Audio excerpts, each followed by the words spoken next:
আবার একটা রান্নার ভিডিও নিয়ে চলে আসলাম।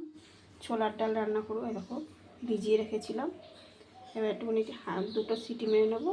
তা সিটি মেরে নিই, তারপরে আবার দেখাচ্ছি।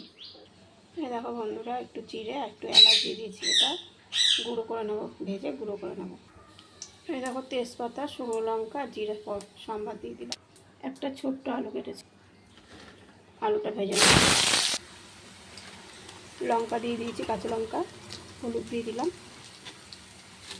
একটু লবণ দিয়ে দিলাম। এই দেখো বন্ধুরা, ডালটা সিদ্ধ হয়ে গেছে। এই দেখো একটুখানি টমেটো দিয়ে দিলাম, একটু ডালটা আবার দিয়ে দিই।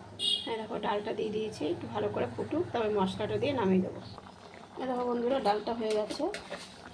একটু চিনি দিয়ে দিলাম, আর এই দেখো মশলাটা গুঁড়ো করেছি, এটা দিয়ে দিলাম।